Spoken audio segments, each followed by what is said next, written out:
a lovely, beautiful, amazing, electric performance. Thank you. Time after time and time again, you do that. How do you get that consistency?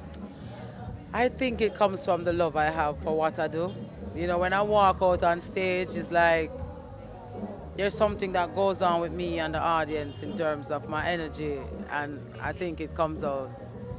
Now, I want to talk to you about your recent travel to South Africa. It was all over social media. Yes. I mean, you were with Winnie Mandela, the woman who is a rebel fighter. She's a survivor. She's everything. I mean, even looking at the pictures, I was so emotional that you actually met her. What was it like? I must say, it was the most humbling moment of my life. Not one of, I think it was, because I know Winnie Mandela. In my heart, in my spirit, I know what she fought for in South Africa. I know the disregard that she got, the blatant dishonor of who she is. But what I love the most about Winnie is the fact that the people of South Africa loves her. They keep her in their hearts. And on that day, when we were invited to be at her birthday party, it was evident in the many colors and the vibrancy and the different tribes and Jamaican colors. oh my goodness, girl. That was so overwhelming, and just to see the love that they have for her and how they came out in their numbers, and they were just, she kissed me on the mouth. So, you know, that's like way over the top. Wow. Yeah. So how is it important for females, especially black females, to know who they are, to know that they're survivors, and to stand up strong in this day and age? It's like breathing, you know, it's like that serious. It's like without your breath, you're nothing. And until we get to that place where it's that important, we'll be struggling for a very long time, you know. And that's why we just, you asked earlier about where the energy comes from.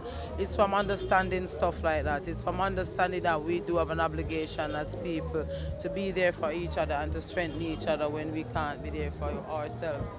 And unfortunately, there are so many people in the world today that really do need that, you know. So I'm humbled to be a part of the solution. What do you think black women can do, especially black women in this world, to maintain themselves as queens? What do you think they can do? Because we're always put down a lot of the time. So what do you think they could do? A lot more self-love. You know, if black women really got to the point where we remember, because black women used to love, we used to love ourselves. But for some reason, the system has drove us to the point of no return where it comes to morality and love of self and understanding what it means to be woman, you know. I remember back in the day in Jamaica when you couldn't call a woman gal or psst or, but nowadays it's like if you're not disrespectful towards a woman, she don't even feel like somebody. And I'm wondering, I'm thinking strongly that it has a lot to do with our culture changes and the powers that be in society that can really put in place the proper legislations and the proper, you know, infrastructures just to have sisters more involved in who they are as a people. You know, I think the black woman is left out of everything and is now only a part of everything, you know, and mostly what's negative. Absolutely. Now, as you know, visiting South Africa and also worldwide, a lot of women are going natural and they're wearing a lot of more African traditional clothing. But they do get a fight, especially when they're working in corporate societies. So how would you advise them to deal with that? I would advise them to be aware of self. Know why you do it.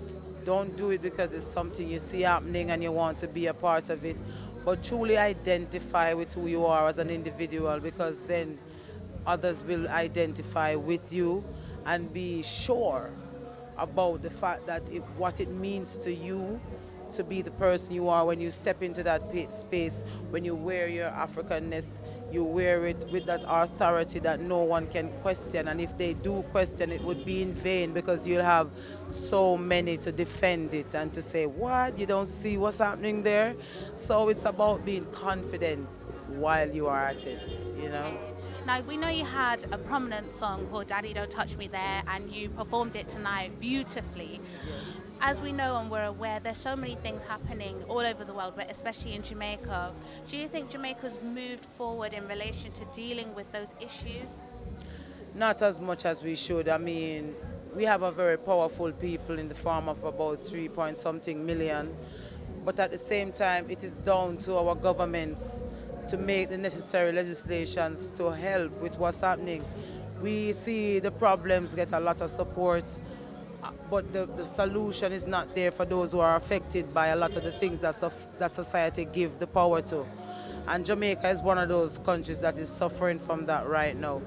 It's a kind of ignorance from the people who don't necessarily understand what freedom means and what it means to defend yourself even as a consumer or just a citizen, you know. And it's that ignorance that causes a lot of the negatives that we see. But we still have faith in the fact that, you know, Jamaicans are not ignorant, they're not dunce people. So they'll figure a way out to, you know, strengthen themselves out of that. Wow. Well, Queen Ifrica, before you go, I know that you have an album coming out on the 3rd of March of this year, but it's already been pre-released yesterday. So tell us a little bit about that before you go. Yes, yeah, well, it's on iTunes. You could go there. Everybody, go there. We have the hard copies on the 3rd of March. It's a wonderful album. You know, I can't say it enough. Climb is the title of it. VP Records is the label. We just premiered True Versation tonight with myself and Junior Gang from the album, and that was wonderful. Absolutely. Well, thank you for entertaining Reggae Britannia, and we wish you all the best. Thank you so much for Thank having me. you. Action speaks louder than words, not in all cases. Words can take you very high places. Verbal stimulation, yeah. Intellectual attraction awakens the right senses. So I love it when we talk like this. Holistic seduction, yeah.